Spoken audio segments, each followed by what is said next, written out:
Hi hello ಆತ್ಮೀಯ ಹೇ ಸೀತಾರಾಮ್ ವೀಕ್ಷಕರೇ, ನಾನು ನಿಮ್ಮವ ಇವತ್ತು ಮಲ್ಲಪ್ಪ ಜೋದ್ದವರು ತಮಗೆ ಇವತ್ತಿನ ಪ್ರಮುಖ ಸುದ್ದಿಗಳಿಗಾಗಿ ಆಹ್ವಾನಿಸ್ತಾ ಇದ್ದೇನೆ. ತಾವು ನೋಡಬೇಕು, ನೋಡೋ ಜೊತೆಗೆ ನಿಮ್ಮ ಅಭಿಪ್ರಾಯ ಮಾಡಿಸ್ತಾ ಇರಬೇಕು.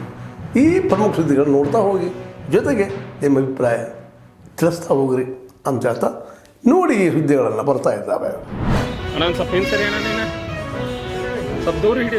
ಸೋಮವಾರದಿಂದ ಬೆಳಗಾವಿಯಲ್ಲಿ ನಡೀತಕ್ಕಂಥ ಕರ್ನಾಟಕ ಸರ್ಕಾರದ ಅಧಿವೇಶನದ ಪರ್ಯಾಯವಾಗಿ ಈ MES ಪುಂಡ್ರು ಅವರು ಈಗಾಗಲೇ ಸರ್ವನಾಶ ಆಗಿದ್ದಾರೆ. ಇರ್ತಕ್ಕಂಥವರು ಅನಾವಶ್ಯಕವಾಗಿ ಸರ್ಕಾರದ ಅಧಿವೇಶನದ ವಿರುದ್ಧವಾಗಿ ಮಹಾಮೇಳವನ್ನು ನಡೆಸ್ತಕ್ಕಂಥ ಪದ್ಧತಿಯನ್ನು ಬಹಳ ದಿವಸದಿಂದ ಮುಚ್ಚೋದ್ಯವನ್ನು ಮಾಡ್ಕೊಂಡು ಬಂದಿದ್ದಾರೆ. ಈಗಾಗಲೇ ಹಿಂದೆ ಅವರಿಗೆ ತಕ್ಕ ಪಾಠವನ್ನು ಕಲಿಸಿದ್ದೀವಿ. ಈ ಬಾರಿನೂ ಅವರು ಅನೇಕ ಗತ್ತುಗಳಿಂದ ನಾವು ಈ ಮಹಾಮೇಳವನ್ನು ನಡೆಸ್ತೇವೆ. ಕರ್ನಾಟಕದ ಸರ್ಕಾರದ ಬಸ್ಗಳನ್ನ ನಾವು ಸುಟ್ಟಾಕ್ತೀವಿ. ನಮ್ಮ ಗಡಿ ಒಳಗೆ ಬಂದರೆ ಗೂಂಡಾ ರೀತಿಯಲ್ಲಿ ದುಷ್ಟತನದಲ್ಲಿ MES ಗೂಂಡಾಗಳು ಪ್ರತಿ ಬಾರಿ ಮಹಾರಾಷ್ಟ್ರದ ಪುಂಡ ರಾಜಕಾರಣಿಗಳನ್ನ ಬೆಳಗಾವಿಗೆ ಗಡಿಗೆ ಕರೆದಿ ಶಾಂತಿಗೆ ಹೆಸರಾಗಿರ್ತಕ್ಕಂಥ ಕರ್ನಾಟಕವನ್ನು ಯಾವಾಗಲೂ ಅಶಾಂತಿ ಮಾಡ್ತಾರೆ. ಈ ಪೊಲೀಸ್ ಇಲಾಖೆ ಅದು ಜಿಲ್ಲಾಡಳಿತ ಯಾವುದೇ ಕಾರಣಕ್ಕೂ ಮಹಾಮೇಳಕ್ಕೆ ಆಸ್ಪದ ಕೊಡಬಾರದು. ಶಿವಸೇನೆ MES ಪುಂಡ್ರಿಗೆ ತಕ್ಕ ಪಾಠವನ್ನು ಕಲಿಸಬೇಕು. ಇಲ್ಲವಾದ ಪಕ್ಷದಲ್ಲಿ ಕನ್ನಡ ಪರ ಹೋರಾಟಗಾರರು ಇಲ್ಲಿವರೆಗೂ ಏನೋ ಒಂದು ತಮ್ಮ ದೈತ್ಯ ಶಕ್ತಿಯನ್ನು ತೋರಿಸ್ಕೊಂಡು ಬಂದಿದ್ದಾರೆ.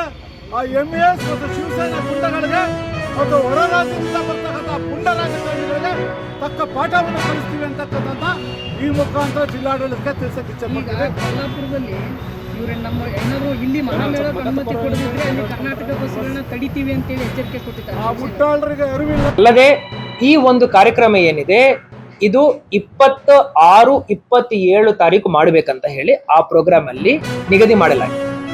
ಈ ಸತಿ CM ಸಾಹೇಬ್ರ ಅವಾಗ ಏನ್ ಹೇಳಿದ್ರು ಅಂದ್ರೆ, CM ಸಾಹೇಬ್ರು DCM ಸಾಹೇಬ್ರು, ನೀವು ದೀಪಾಲಂಕಾರ ಮಾಡ್ತೀರಿ, ಬರೇ 26, 27 ಮಾಡಬಾರ್ದು.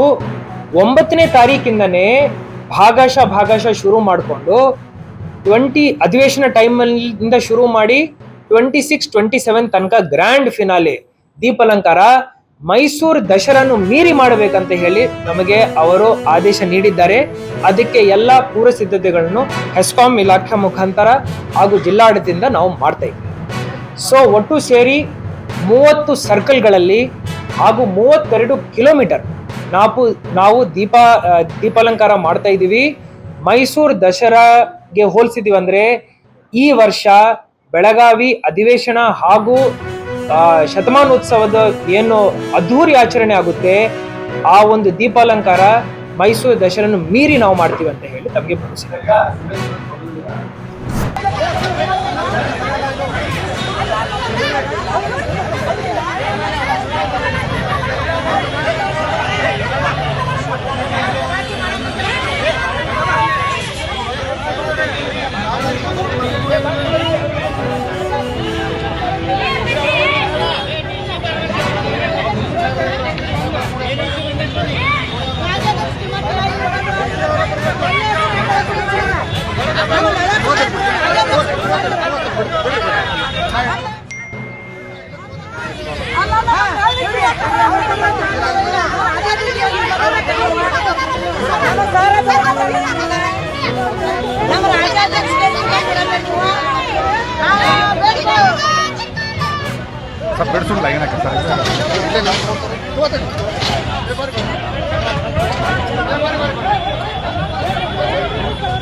ಪ್ರೊಟೆಸ್ಟ್ ಸಲುವಾಗಿ 55 ರಿಕ್ವೆಸ್ಟ್ ನಮಗೆ ಬಂದಿದೆ.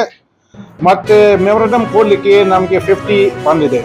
ಸೊ ನಿನ್ನೆ ಅದು DC ಸಾಹೇಬ್ ಜೊತೆಗೆ ನಾವೆಲ್ಲ ಡಿಸ್ಕಷನ್ ಮಾಡಿದ್ವಿ. ಅವ್ರಿಗೆ ನಮ್ಮ ಆಫೀಸ್ಗೆ ಕರೆಸಿದ್ವಿ, ಅವ್ರ ಜೊತೆಗೆ ಡಿಸ್ಕಸ್ ಮಾಡಿದ್ವಿ. ಮತ್ತು ಅವ್ರಿಗೆ ಕೂಡ ನಾವು ಸ್ವಲ್ಪ ಅಡ್ವೈಸ್ ಕೊಟ್ಟಿದ್ವಿ, ಹೇಗೆ ಮಾಡಬೇಕು, ಯಾವ ರೀತಿಯಲ್ಲಿ ನೀವು ಪ್ರೊಟೆಸ್ಟ್ ಮಾಡಬಹುದು ಅಂತ ಎಲ್ಲ ಅವ್ರಿಗೆ ನಾವು ಅಡ್ವೈಸ್ ಕೊಟ್ಟಿದ್ವಿ.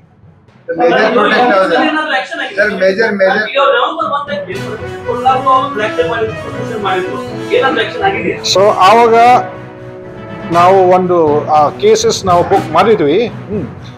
ಆದರೆ ಈ ಮಹಾಮೇಳ ಬಗ್ಗೆ ಅದು ಬೇರೆ ಇಶ್ಯೂ ಇದೆ. ಯಾಕಂದರೆ 2 ವರ್ಷದಿಂದ ನಾವು ಯಾವುದು ಪರ್ಮಿಷನ್ ನಾವು ಕೊಟ್ಟಿಲ್ಲ. ಮತ್ತು ಯಾವಾಗ ಅವರು ಆ ಥರ ಅಕ್ರಮ ಆಗಿ ಯಾವುದು ಪ್ರಯಾಣ ಅವರು ಮಾಡಿದರೆ ಈ ಥರ ಮಾಡಲಿಕ್ಕೆ ನಾವು ಆ್ಯಕ್ಷನ್ ತೊಗೊಂಡಿದ್ವಿ. ನಿಮಗೆ ಗೊತ್ತಿದೆ 2022 ಕೂಡ ಏನು ಆ್ಯಕ್ಷನ್ ಆಗಿದೆ, 2023 ಕೂಡ ಏನು ಆ್ಯಕ್ಷನ್ ಆಗಿದೆ ಅವ್ರ ಮೇಲೆ. ಈ ಸತಿ ಕೂಡ ಬಹುಶಃ ಅವರು ಈ ಥರ ಪ್ರಯಾಣ ಅವರು ಮಾಡ್ತಾರೆ, ಸೇಮ್ ಆ್ಯಕ್ಷನ್ ಅವ್ರ ಮೇಲೆ ಆಗುತ್ತೆ.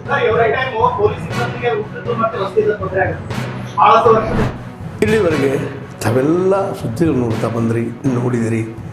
ನಿಮಗೆ ಖುಷಿನೂ ಆಗಿರ್ಬೋದು, ಅಥವಾ ಒಂದು ಸಂತೋಷ ಆಗಿರ್ಬೋದು, ಅದು ದುಃಖನೂ ಅನಿಸ್ಬೋದು. ಯಾಕೆ ಸುದ್ದಿ ಹಾಕಿದಾರಪ್ಪ ಅಂತ ಅನಿಸ್ಬೋದು.